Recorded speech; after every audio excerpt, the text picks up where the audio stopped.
Hello বন্ধুরা, কেমন আছো সবাই? আজকে আমি তোমাদের দেখাবো কি করে 5 থেকে একটি জামা ড্রয়িং করা যায়। Let's start.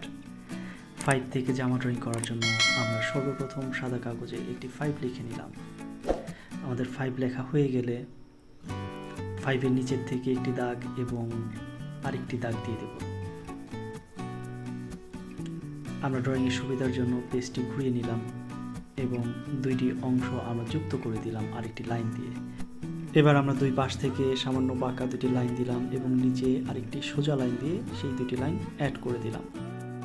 এখন যেমন মাঝখান থেকে আমরা ছোট বড় কয়েকটি লাইন দিলাম এবং দুই পাশে দুইটি হাতা দিয়ে দিলাম। বন্ধুরা, আমাদের ড্রয়িং শেষ হয়ে গেল। এবার আমরা কালার করব। কালারের জন্য আমরা হাতাতে লাল কালার ব্যবহার করব। আমাদের বাঁ পাশের হাতাতে আমাদের লাল কালার ব্যবহার করা শেষ প্রায়। এবার আমরা একইভাবে ডান পাশেও ব্যবহার করলাম রেড কালার।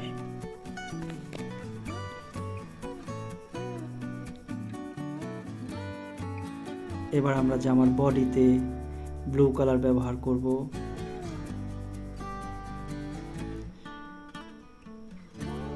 আমরা এমন করে কালার করব যেন সব জায়গাতে সমানভাবে কালার পড়ে। কোথাও যদি কালার না পড়ে তাহলে ড্রয়িংটা ভালো দেখাবে না। এর জন্য আমরা কোথাও গ্যাপ রাখবো না। আমরা ধীরে ধীরে সব জায়গাতে সমানভাবে কালার করব।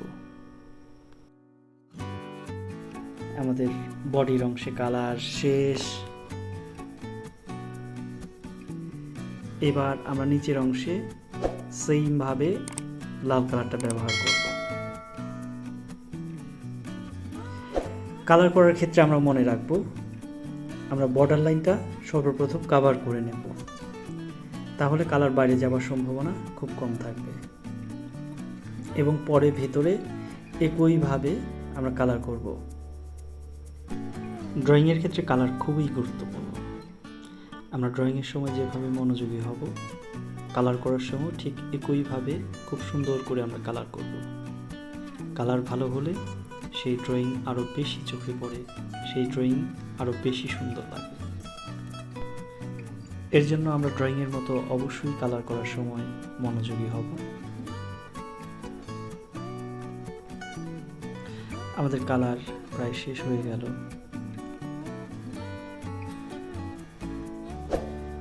এই হয়ে গেল আমাদের 5 থেকে একটি জামা ড্রয়িং।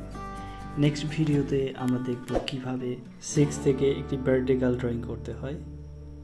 ততক্ষণ আমাদের পাশেই থাকবে। আর হ্যাঁ বন্ধুরা, অবশ্যই কমেন্ট করে জানাবে আমাদের আজকের ড্রয়িং কেমন লাগলো এবং চ্যানেলটি সাবস্ক্রাইব করে আমাদের সাথেই থাকবে। Thank you.